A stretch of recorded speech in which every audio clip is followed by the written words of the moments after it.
होशियारपुर गांव में गुड्डू नाम का एक गरीब लड़का रहता था। 6 महीने पहले जब वो लोग घोड़ा गाड़ी से दूसरे गांव जा रहे थे, तब एक हादसा हो गया। उसके पिता की मौत हो गई और उसकी माँ के पैरों में इतनी गहरी चोट लगी कि उनका चलना फिरना दूभर हो गया। अब तो बस कुछ चिल्लर ही बचे हैं रतन। सारा पैसा मेरे इलाज में जा रहा है।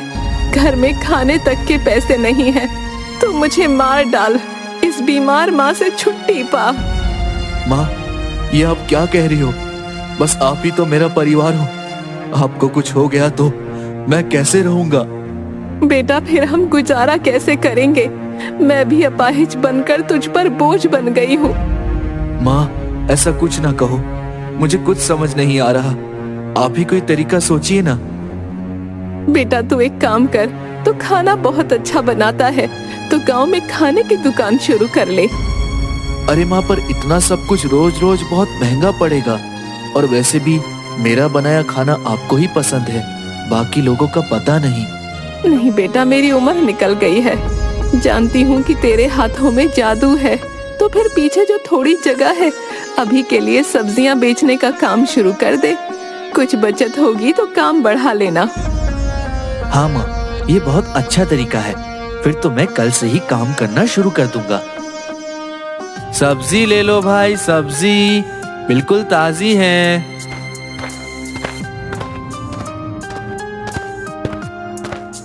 हाँ बेटा गुड्डू, आज तो मुझे 1 किलो सीताफल कर दो। बहुत मन है, आज तो सांभर बनाऊंगी। हाँ। अरे वाह अम्मा जी, फिर तो जरूर आऊंगा आपके पास सांभर खाने। ये लीजिए आपका सीताफल। ला बेटा। धन्यवाद।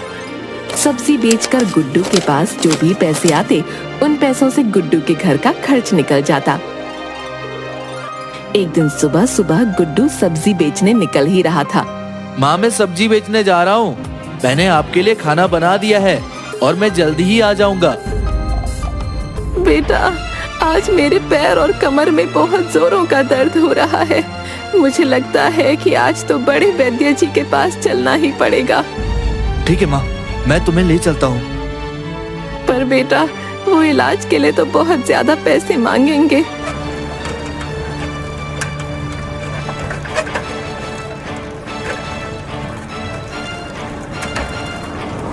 गुड्डू बिमला को बड़े वैद्य के पास ले जाता है और वो इलाज शुरू करने के लिए 2500 रुपए मांगते हैं।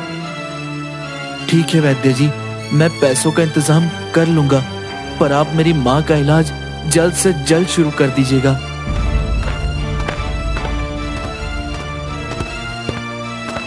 गुड्डू गांव के मुखिया के पास जाता है। मुखिया जी, मेरी माँ के इलाज के लिए कुछ पैसों की जरूरत थी। अगर आप पैसे उधार दे देते तो अच्छा होता। पुराने कर्ज तो तुमने चुकाए नहीं, अब और पैसे मांगने आ गए। मैं कोई पैसे नहीं दूंगा, और तुमने 1 महीने में पुराने कर्ज नहीं चुकाए तो तुम्हें अपना घर देना होगा।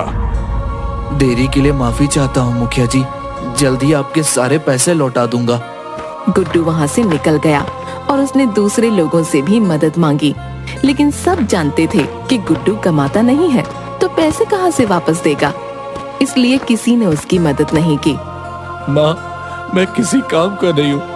मैं तेरे इलाज के लिए पैसे भी चुकता नहीं कर पाया। मुझे जीने का कोई हक नहीं है। नहीं बेटा, मेरे लिए पैसों से ज्यादा कीमती है तू। उस दिन गांव में ढिंढोरा पीटा जाता है। सुनो सुनो गांव वालों, सुनो। राजा ने अपने खास रसोइयों के लिए एक प्रतियोगिता का आयोजन किया है, जो कि कल से ही आरंभ होगी। जो कोई भी उस प्रतियोगिता में विजेता होगा, उसे राजा का खास रसोइया बनाया जाएगा, और साथ ही 5000 रुपए इनाम में भी दिए जाएंगे। गुड्डू पास में सब्जी बेच रहा था। प्रतियोगिता वाली बात सुनकर वो खुशी से फूला नहीं समा रहा था। अरे वाह, अगर मैं इस प्रतियोगिता में भाग ले लूं तो माँ का इलाज करवा सकता हूँ। और फिर राजा का रसोई बनना भी कोई छोटी बात नहीं है। माँ, एक खुशखबरी है। कल से राज्य में राजा के खास रसोई के लिए एक प्रतियोगिता का आयोजन किया है। उसमें जीतने वाले को 5,000 रुपए इनाम और राजा का खास रसोई भी बनाया जाएगा। मैं इस प्रतियोगिता में भाग लूंगा और फिर हम अच्छे से आपका पैर का इलाज करा सकेंगे। फिर गुड्डू पड़ोसियों को अपनी माँ की देखभाल का बोलकर प्रतियोगिता के लिए निकल जाता है। अगले दिन प्रतियोगिता शुरू हो जाती है। महल के सारे प्रतियोगी गुड्डू को देखकर जोर जोर से हंसने लगते हैं। अरे वो देखो, अब भिखारी भी राजा के खास रसोइयों के लिए प्रतियोगिता में भाग लेने आए हैं। हंसते हंसते वो आदमी खंभे से टकराकर धड़ाम से गिर जाता है। फिर सब लोग उस पर हंसने लगते हैं। तभी वहाँ पर राजा आ जाता है और प्रतियोगिता शुरू हो जाती है। फिर सारे प्रतियोगी खाना बनाना शुरू कर देते हैं। सभी प्रतियोगी बहुत अच्छा खाना बनाते हैं और खाने की खुशबू सूंघकर राजा फिर से वहाँ पर आ जाता है। खुशबू, ये खुशबू सूंघ कर तो मुझे और भी ज्यादा भूख लगने लगी है। अगर आप सबका खाना बन गया तो जल्दी जल्दी मेरे सामने पेश करो। मेरी भूख बढ़ती ही जा रही है। फिर सब लोग अपना अपना बनाया हुआ भोजन राजा के सामने पेश करते हैं। अरे वाह, इतना स्वादिष्ट खाना! इस खाने को चखकर तो मुझे मेरी माँ के हाथ के बने हुए खाने की याद आ गई है। पर महाराज, इसमें आपको नमक थोड़ा कम नहीं लग रहा क्या? नहीं मंत्री जी, मुझे तो सब सही लग रहा है। हो सकता है कि आपको नमक ज्यादा चाहिए। एक काम करो, मंत्री जी की सब्जी में थोड़ा नमक और मिला दो। गुड्डू मंत्री की सब्जी में और नमक डाल देता है और खाना बहुत बेस्वाद हो जाता है। अरे मंत्री जी, आप इतना धीरे धीरे क्यों खा रहे हो? और ये पूरा खाना खत्म करना, क्योंकि आपको तो पता ही है मुझे अन्न का अपमान करना बिल्कुल भी पसंद नहीं है। मंत्री को फिर जबरदस्ती पूरा खाना खत्म करना पड़ता है। फिर राजा भोजन चखकर जिसने अच्छा भोजन बनाया होता है सिर्फ उसे ही प्रतियोगिता में आगे बढ़ने के लिए कहता है और बाकियों को वहाँ से निकाल देता है। मंत्री जी, मैं बाकी सबसे तो निपट लूंगा, लेकिन ये जो भिखारी है इसे कैसे निपटाऊं? तुम फिक्र मत करो, इसको तो हम डरा धमका कर यहाँ से भगा देंगे। ए भिखारी! जी मंत्री जी। चल निकल जा यहाँ से और वापस दिखाई भी मत पड़ना, और इस प्रतियोगिता से अपना नाम भी वापस ले ले। नहीं सरकार, मैं अपना नाम वापस नहीं ले सकता।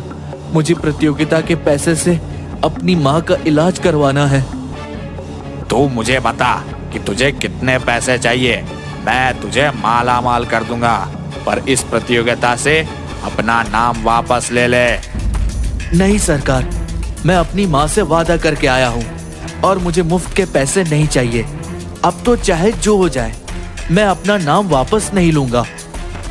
मंत्री ये बात जाकर हरिया को बताता है। ठीक है, आप बस किसी तरह मुझे सुबह सुबह रसोई के अंदर ले चलना, बाकी सब मैं कर लूंगा। मंत्री सुबह रसोई के पहरेदार से बातचीत करता है और इतने में हरिया चुपके से अंदर जाकर गुड्डू का पूरा सामान तहस नहस कर देता है और तभी उसके हाथ से एक मसाले का डिब्बा गिर जाता है। आवाज सुनकर कोई अंदर ना जाए, वो तुरंत डिब्बा बंद करके छिप जाता है और फिर मंत्री की मदद से बाहर आ जाता है।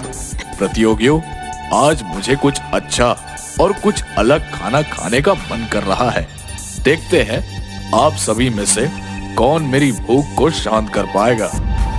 महाराज, आप देखना, मैं ही आपकी भूख को शांत करके आपका खास रसोइया बनूंगा। वो तो खाना चखने के बाद ही पता लगेगा। अरे, मेरी सारी सब्जियां और मेरा सारा मसाला कहाँ गया? अब मैं क्या करूंगा? अब मैं खाना कैसे बनाऊंगा? ये कौन हो सकता है जिसने मेरे पास से सब्जियां और मसाला चुरा लिया?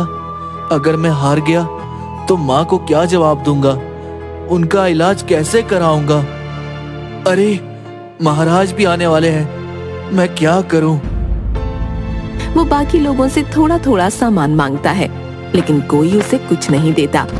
आखिर में गुड्डू अपनी बिखरी हुई सब्जी देखता है और उसे याद आता है कि उसकी माँ ने एक ऐसी ही कम सब्जी से एक बढ़िया बिरयानी बनानी सिखाई थी। कुछ देर में गुड्डू बची हुई सब्जी और माँ के दिए खास मसाले से बिरयानी बनाकर तैयार कर लेता है। दूसरी तरफ हरिया गुड्डू के मसाले का इस्तेमाल करके बहुत अच्छा भोजन तैयार कर लेता है। राजा खाना खाने के लिए आता है। हाँ तो बताइए, आपने क्या बनाया है? महाराज, मैंने आपके लिए रस मलाई बनाई है, आप पहले इसे चखिए। फिर राजा बारी बारी करके सभी के पकवान चखता है। हाँ तो मैंने सबका भोजन चख लिया है, अब तुम्हारी बारी है। हाँ तो तुमने क्या बनाया है? महाराज, मैंने आपके लिए बिरयानी बनाई है।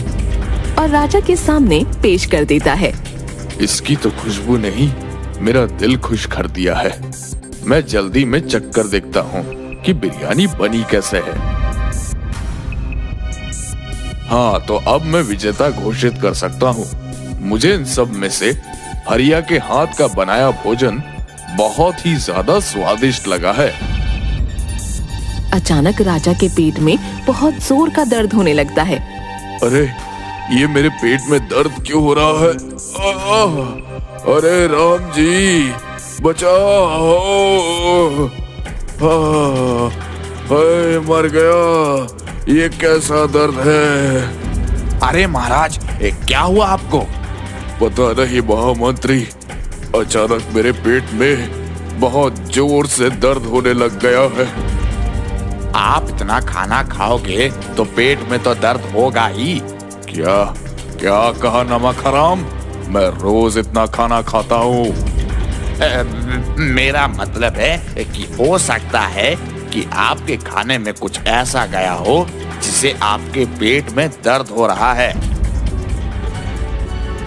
हाँ हो सकता है, पर पता कैसे लगाया जाए?